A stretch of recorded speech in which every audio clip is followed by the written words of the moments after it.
Major production funding provided by the Anne Ray Foundation, a Margaret A. Cargill philanthropy. Engagement funding provided by the Corporation for Public Broadcasting and the Anne Ray Foundation, a Margaret A. Cargill philanthropy. WNED presents The Great American Read, a Facebook Live discussion recapping the series finale. Please join in on the conversation. Email your questions and comments to fblive@wned.org. And now, please welcome your host, Janet McNally. Good evening and welcome to the final Great American Read Facebook Live book discussion, Did America Choose Right? I'm Janet McNally, an author and Canisius College English professor. Before we begin our discussion about the Great American Read finale and the book America chose as its favorite, I'd like to introduce our guests this evening. Kevin Thurston is an author and great friend of the local literary community through his work at Just Buffalo Literary Center. And Amy Levesque is an English professor at Buffalo State College and the executive director of the Inclusive Theater of Western New York, which is currently running its first show. Welcome, Kevin and Amy. Thank you. Thank you. So let's get right to it. Did America choose right? According to voting across North America, our favorite book is To Kill a Mockingbird. So we just found this out, right? So what do we think? Did America choose right? Me first, no Sure. pressure. People love what they love, which is, so I don't think there's a wrong answer. I can see why that it happened. I mean, I think I've heard in a lot of places, that To Kill a Mockingbird is America's book. And I think, Oprah has said that a lot of times too. It's also on a lot of high school reading lists. And additionally, I think it can be reflective of what our society looks like now a little bit. So I'm not terribly surprised. Perhaps more so of some of the follow-ups beneath it, but I thought it was a solid choice. Okay. Yeah, picking up on that, it gives an opportunity for hope. Even things don't necessarily end the way you want them to in the book. I think people might be seeing a lot of the current political climate, no matter where they sit on the spectrum, really. Where things aren't exactly turning out the way you think they should, but there is the opportunity for something better later. Okay, I think that's true. That book has a complicated recent history, of course, right? Because this other version of it, Harper Lee's first, version, maybe her notes, her beginning of it was published as a novel before she died. And as a novelist, that seems terrifying to me, that something be published. And so I think for a lot of people, their thoughts on the novel changed a little bit because in that book, Go Set a Watchman, Atticus Finch is not a good man. He's a racist. And so you see that she kind of changed that, whether it was her editor or whatever. And I think that was very upsetting to a lot of people, maybe because this book is so important to Americans, I suppose, right? And there's also, I think that, it is America's book, that idea. Yeah. And I think that Scout is a super compelling narrator. Plus you have the coming of age tale, which, our first Facebook Live was about young adult literature, and we talked about how coming of age tales are so important to all of us, really, I think. So that might be part of it as well. What about the other top five? Outlander we had, which actually was #1 in Canada, in certainly Ontario, but I think all of Canada. And Harry Potter, Pride and Prejudice, Lord of the Rings. Any thoughts on those other ones? Well, in terms of coming of age tales, the whole Harry Potter series right. is that, right? We go from Harry being if you've watched the movies, which is probably not something I should say about about books, but you actually watch the actors physically change from being kind of prepubescent to being like young adults by the end of it, and the same is reflected in the novels, and I think that is something that people really like to gravitate towards. I think that's true. Yeah, I would agree with that. I liked that was there. I think for fans of Harry Potter, when they were reading this as middle school books and things like that, this changed how literacy was viewed, and that people that maybe were kind of, those not so avid readers picked up this book and fell in love with it. and saw themselves within it as well. So I was really excited to see that there, and kind of going on with these strong characters, like our scout. We have Harry, and then we have this Yes. Hermione, these yeah. powerful women too, Right. as young ones that are moving forward. And I think, again, kind of reflecting back society, how we're in this Me Too movement and all of those things, to see people that are representative of actually who we are is pretty exciting too.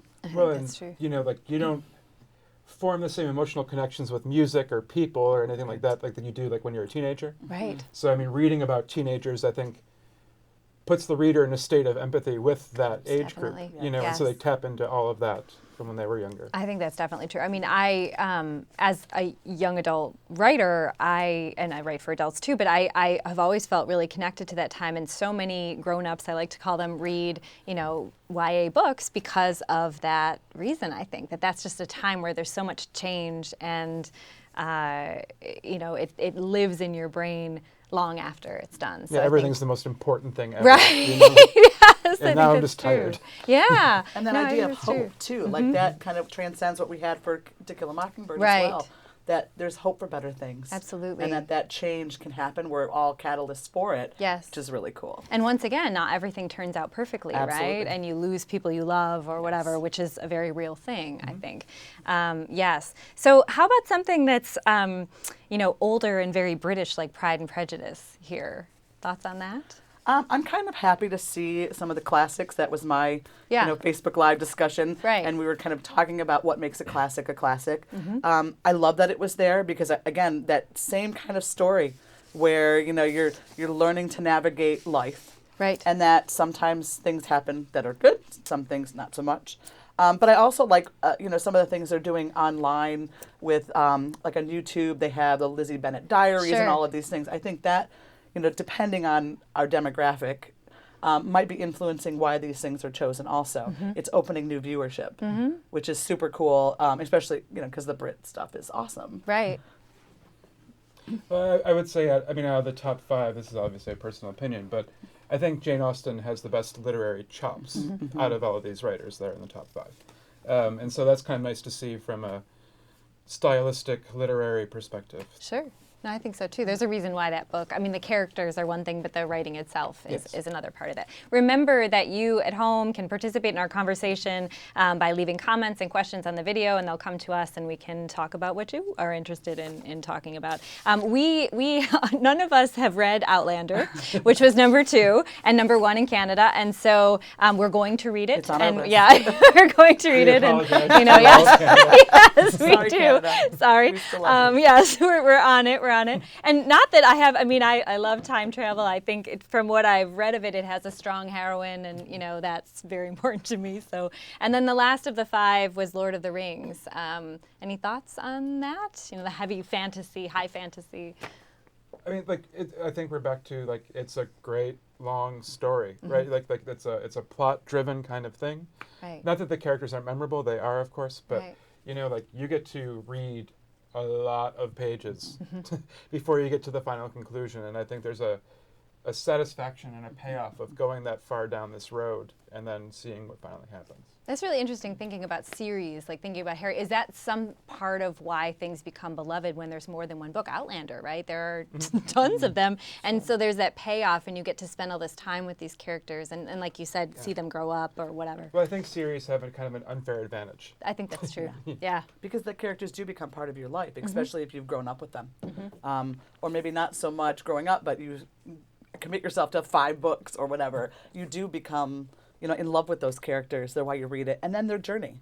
Again, we're on this journey of trying to figure out who we are. Right. It's kind of nice to have these characters who are doing the same in these books. And that sometimes not always a good ending. Right. But so is life. But we are learning on that journey. And I think we see that with everything in the top 5. Yes. And that's exciting for me because then, we're going forward and, okay, what's next? Yes. Where do we go with this? And then, as the list reflects even further down, there's kind of this pattern of consistency and, that hope piece again. Yes, which seems to be very important to us. Yes. We want hope We want in dark hope. times, which is especially, helpful now, perhaps. Any favorite books that are on the list and thoughts about where they fall? Oh, geez. I've put you Give on me the a spot. moment. Yes, I know. Well, I can say that for me, and this was, I think, number 2 in Canada, I loved Anne of Green Gables so much when I was a kid, and I'm looking forward to rereading it with I have 3 little daughters, and that book meant so much to me. So I was happy to see it on here because I know, again, a series, something where you grow up with Anne, and, I think in some ways that series kind of taught me how to grow up, or like what being a grown-up might look like. And of course it was in Canada in the earliest 20th century, but a little bit different perhaps than now, but we could still sip cordial with the best of them. So I mean, I guess I find that like a lot of the books that I like, or maybe I've read more recently, are newer books, and then based on this more or less got pushed into like 75 and above, right? Yes. So I mean, like White Teeth, Americana, Yes. Brief Wondrous Life, like these kind of things show up much later in the list, and that's obviously probably a reflection to some degree of who voted and things like that. But so I guess that I find interesting. And I'm a Gone with the Wind girl. I was excited to see it on there. Okay. Like I've read it a bazillion times, and I found my way there through YA. And it was The Outsiders because that's what they read, and that's kind of opened that world for me. So kind of going back to this idea of this middle school or young adult reading this and saying, "Wow, this is great literature," and then picking it up and loving it just as much. Right. So to see both of them on the list, I was super jazzed. It's awesome. Right. Okay, that's interesting. And yeah, and I want to go back to Kevin what you said this because if I'm going to choose what I want on the list, I certainly appreciate the classics, but my love really lies with like very contemporary works, and there aren't many, of course, right? Because there haven't been around long enough for people to really fall in love with them, and so maybe that's why they're a little further. And we had kind of thought before about many of these books that seem like the sort of classics that people read often in high school or something, and that they, again, I suppose that could be that teenage time that what you read then really sticks in your brain, or that seems like somebody told you to read it, so it seems like a book, capital B book. Well, also it's like people age, they gravitate more and more into nonfiction. Oh, okay. Is that a statistical thing? Okay. Yeah, like the older you get, the less likely you are to pick up a novel. That's very sad. Well, it's sad because I rant about this, but I have always felt that there's fiction, you can get as much truth out of fiction as you can out of nonfiction, partly because we're looking for emotional truth, right? And then the other part of that is that nonfiction, who knows what's true and not? Memory is a very shifty thing. And so that kind of, I don't know. That's a rant I make sometimes. So on Facebook, Sheila says, out of the top 5 books, how could we not pick To Kill a Mockingbird? So, certainly many Americans felt that way, and that book was almost 30,000 votes above everything else, and it remained, as I said, I think in the screening, the American Read that we just watched, that it was at number 1 the entire time, and it didn't move, in America anyway. And we should say, too, that like all of those first books, they're there's quite a big difference between them. Outlander, and then between Harry Potter, there's a lot. And we thought a little bit, and I don't know if we should talk about this a bit, but the question is who's voting, right? I mean, so demographics matter. The people that are voting, do they skew in a certain direction as far as what books win? Yeah, I think it would be interesting to know, and I don't know if there's any way of tracking that. Right. Kind of that demographic piece, people's kind of bits of information. Some of this was done where you could link in through social media. Does that maybe echo a change in who is using social media? Right. If this was geared toward, I don't know, on Tumblr or something, would we get more of a younger demographic? Right. And I don't know that we'll know that. But I think it is worth considering when we're looking at this list what we're working with. Right. No, it's interesting. Barbara says, what a great way to expose people to so many wonderful books. To Kill a Mockingbird was a great choice. One thing I thought with To Kill a Mockingbird, too, and it was talked about a little bit with the Aaron Sorkin stage play thing, was that a problem with it, perhaps, is that the black characters don't necessarily have a huge voice. Like Calpurnia have somewhat of a voice. Tom, we don't really hear from except in the courtroom, I think. And so that could be quite problematic. And so it'll be interesting to see, I suppose, what that adaptation, I have a feeling there's going to be much more of a voice given to those two characters, especially since we just saw them, together talking about that. On Facebook, Heather says, my book didn't make the top 50, but I'm excited that lots of other people may now be reading Their Eyes Were Watching God because of this series. Absolutely. It was a life-changing book for me, both in terms of learning to read and appreciate vernacular and in terms of understanding and loving a culture other than my own. Absolutely. So any thoughts on, on that book or on other books that might kind of match up with that? Oh, I got like 26 things to say. Right, okay. I mean, one, I love that Heather kind of points to the fact that reading creates empathy, right? Right. Like being able to appreciate stuff that isn't how you grew up. Right. I mean, there is something to be said when like The Help ranks higher than Color Purple. That's my thought too. Yes. I had that You know, exact like thought, that's yes. like that's. Which The Help, of course, is written by a white woman, and so that is We're back to Right. and so Yeah. So I mean Color Purple coming in at what 27th. I mean Their Eyes Were Watching God is what 51st. 51, yeah. I mean so there there is definitely. I mean, I don't want to say there's there is a gap, right? There's a gap that we can point to statistically in this voting output. Definitely. And then we're kind of back again to perhaps like, well, who was voting and who was creating the list and all of those. Absolutely. And in the YA community, we talk a lot about own voices or who gets to tell what story. And so I think that here, I think these are real questions and real complicated things to try to unpack and kind of figure out. Sure, and I would agree. I think there is a bit of diversity missing from this list. Yes. And for me, that I have a little issue with that because I think we're missing the voices, and I think those voices need to be heard. And when we kind of jump over them, we're missing a big thing that enriches who we are. But also, again, we don't know who did this, who took the time to vote every day or whatever. Right. But I think if not for anything else, this is a terrific benchmark to get started reading. And that maybe some of these books are gateway books, right? Like if you love Zora Neale, you'll go for the next one. Right. And then maybe starting to consider and formulate your own list of who is missing and who you would like to see reflected. And I think that might be a way of doing it too. And this kind of talks to what you were saying earlier. Like a lot of these books are books that you could assign for summer reading in high school or things like that. And so it kind of points to why it's very important to diversify that canon. That is very true. Absolutely. That Like is we're very seeing true. the results of this in adults. Yes. X number of years later. Right, because no one, well, I shouldn't say no one, but people were not thinking about that then as much as they are thinking about that now. And so that's where it's interesting. I mean, I've taught high school and I teach, college now, and you only have room for so many things. I mean, that's so you have to really think. And for me, I'm sometimes willing to let some of the classics go in favor of voices that were not represented before, because I think representation matters so much. Again, I want everyone to read everything, or almost everything at least, but it's very hard, choosing books for a syllabus or whatever and trying to figure out who should be on the list. For sure.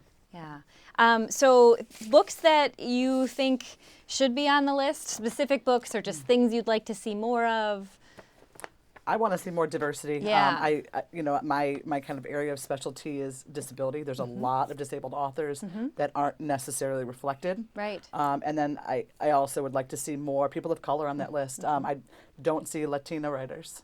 There's a couple gentlemen there, but someone like Sandra Cisneros should be on that list. Yes. And I'm not sure why she didn't. That is, I mean, I truly think that because that point is so true. I mean, granted, she's a special favorite of mine, but House on Mango Street, I feel, is such a seminal book, and many people do read it in high school. So I wonder, that's interesting, right? That like a lot of the books that we see that are more high school books are books. A lot of them are books by white men, and that's not on there. And no Native writers. Right, well, there's not one Native writer on the entire list. Yes. And I think that the lack of Indigenous voices is truly troubling. So I remember when I first looked at the list, I was like, at the least Louise Erdrich should be on this list, and there's so many Native writers that really should. Yeah. Yeah. Okay. Any other thoughts on what's missing, or? I mean, there's nothing missing. Okay. Right. Right. I guess. Yes. With that caveat out of the way. Yeah. I mean, I'm surprised that James Baldwin is there, but he's also enjoying this huge renaissance right now. But Richard Wright isn't there, which I kind of don't think is being literarily too far away from Baldwin. Right. And so like that's kind of surprising. Right. I mean, it seems like we're missing books that are really critical of society that they're in. Oh, interesting. You know, I mean, To Kill a Mockingbird obviously is number one, and like you get to kind of That has you- some of yeah, that. Sure, yeah, like, yes. that gets to get like like that is like the giant protection, I guess, from Right. like, criticism. Yeah. But think about writers like Erskine Caldwell like criticizing like the Reconstructive South and Okay. things like that. Right. They're not around. But not everybody reads for that reason. Well, it's true. Yeah. Why are people reading, and why does a book, matter to someone? I also think when I first thought of this, because I teach a lot of contemporary American literature, and I'm always trying to answer in my classes like, what do these books represent about America? And so there are many books on this list that are not American, right? But they still mean something to us, and I think that's just interesting. Looking at that. I mean, I think I'm happy that a book that is like really seminally American was at the top, rather than Pride and Prejudice or something, even though that book means a lot to many of us as well. How about, and this is something that is, we talked a little bit, a lot maybe in the Facebook Live on young adult literature, but I'd like to hear from you two on this thought. Like, there's a lot of literature that might be considered children's literature on this list. So do you have, and we talked a little bit about this, but I'm thinking about Charlotte's Web. I'm thinking about kind of going down even in past YA. Any thoughts on that? I love it. Yeah. I think it could be reflective of generation sharing. True. That if a grandparent is reading this and is sharing it with grandchildren or parents as well. Right. And again, I'm one, literacy is literacy. If you're picking up a book and you're reading it, that's awesome. I don't really care what category it's in. Right. If you are informing yourself, you're bettering yourself. So I love seeing all the YA reflected, especially, because there's so much great YA out there. And often it's a missed field. Right. So I think it's terrific. I don't see how you can attack Charlotte's Web on any level. What would be wrong with you? Yes, I know. I don't know what that person even looks like. Right. We don't want to know her. Yes. No, I think that's probably, and again, it's interesting to think of these books that have meant so much to people, but also have like the writing chops. E.B. White could really write, and that story is so well crafted, and it has everything. It has the characters, it has, the plot, and it has the great writing, and so that interests me as well, I think. Well, I mean, it could just be set up to be like A to B to get to the moral, but it doesn't do that. Like, it takes its time to develop. Yes. And that's what separates it from being a good story to being literature, if you will. Yeah, that's really interesting. And, if you think about this list, there are books on here that you could argue do that, and books that don't necessarily do that, right? Books that are, and again, we're not judging because we think whatever you love, but, and people love things for different reasons. Sometimes people want something that is formulaic and that they know what's going to happen at the end, basically. It's why people watch romantic comedies or something, Yeah. All right, what else? Okay, so, if we wanted to spend a moment talking about the books that are a little maybe racier that are on this list and not thought of as great literature in the same way, we have 50 Shades of Grey at number 86. We have Flowers in the Attic at number 85. And there, obviously there are many books that are lower than those. Americana, should we be satisfied with this ranking? What do you think?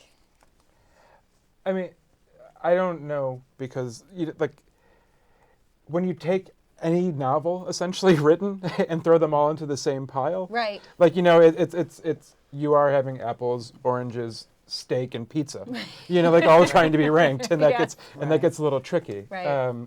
So in that sense, I think where everything ends up is essentially fine, because you also could vote every day, right. Too, right. and stuff like that. So, yes. This is not. It's not designed to be a foolproof No, there's no system, way to make it right? that. And Yes, so, I think that's true. but it's also really fun stuff. I mean, I remember really enjoying Hitchhiker's Guide to the Galaxy. Yeah, sure. Right. Yeah, goofy, but also Sure. a really great story. And so I'd be like, that's fine. Yeah. Well, and I think it's a valid point, what you had mentioned earlier, that people read for different reasons. True. So, 50 Shades is on there for somebody, and, Pride and Prejudice is there. Whatever reason, whether it's escapism through, BDSM or through, Mr. Darcy, like that's your, pick your poison, you do that. Right. And I think that's okay. Right. And I think that, having them all in there, you never know what you'll stumble on next either. Right. And that's kind of fun. Right. Have I read all of them? No. Some of them I have not read 50 Shades, so I don't know. But for somebody who has read that book and they couldn't get their head out of it and they couldn't stop thinking of it. And also I think we need to consider some of these things do have film counterparts, which then enriches the experience of the reading. And hopefully you see the film after you've read it. Right. Please read first. But perhaps somebody read that 50 Shades series, loved it, and now they're seeing the movies, and that changes their experiences. It does. Charlotte's Web, same thing. We Right. have this beautifully written piece of work that kids have seen now for years, and it's standing that test of time. So it's, amping that level of reading up. Right. And perhaps that is why, these things are chosen. Okay. Yeah, no, I think that makes a lot of sense. Sherry says, To Kill a Mockingbird is my favorite book. I've never read the Outlander series. I will now.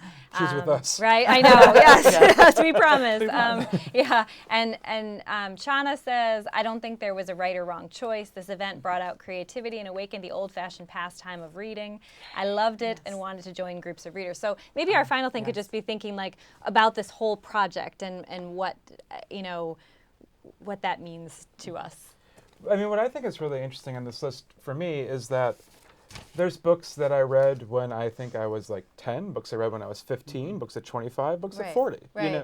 And so I kind of like that, me being like a young nerd reading like Hunt for Red October, thinking I wanted to like join the CIA, is up there along with like White Teeth. Right. And so like in that sense, this list and this exercise, if you will, really reflects like the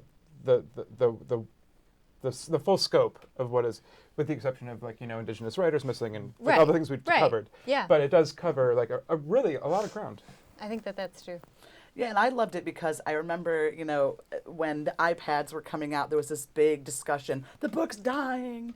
This shows that there's a place for it. Right. It's still there. Right. There's so much value. Right. And that we just changed the medium. And I also loved how librarians were spotlighted, and they were like just rock stars sharing this in their libraries, getting people to read, because that piece is so important. They are the And unsung heroes. Absolutely, they really are. Yes. Not all heroes wear capes, Right, right? But definitely. our librarians are those Yes, heroes, yes. and they really, brought this to another level, which is super cool. Right. And I think we all are always hearing that the novel is dying, but it's kind of a reports of my death have been greatly exaggerated situation, Exactly. right? Where Yes. it continues to live because Number that 17. form really, yes. Well, and thousands It's true. I know. thousands of members joined this Great American Read Book Club. I mean, that Right. says something. It does. And I think we need to look at that. Right. That people are still interested very much. People always tell me that I wish I had more time to read, and I always say, I think you do. You just, maybe it's easier to do other things, but if you make yourself, if you open the book, then you will end up remembering how much you like it. Absolutely. Yeah. Okay. Well, thank you, Kevin and Amy. Thank you. Thank you. This whole project has been a lot of fun and has given us a chance to talk about some issues of representation that are really important. It's sad to see this end. Thank you all for watching and participating. We're glad you enjoyed talking about our favorite books together. I'd like to thank our partners, the Great American Read, the Buffalo and Erie County Public Library, Talking Leaves Books, and Just Buffalo Literary Center. They're all incredible resources for our community and real favorites of all of ours, I think. Check them out. Good night. Thank you for joining us for WNED's Facebook Live presentation of The Great American Read, a recap of the series finale. For more information and content, go to the Great American Read section of WNED.org. Major production funding provided by the Anne Ray Foundation, a Margaret A. Cargill philanthropy. Engagement funding provided by the Corporation for Public Broadcasting and the Anne Ray Foundation, a Margaret A. Cargill philanthropy.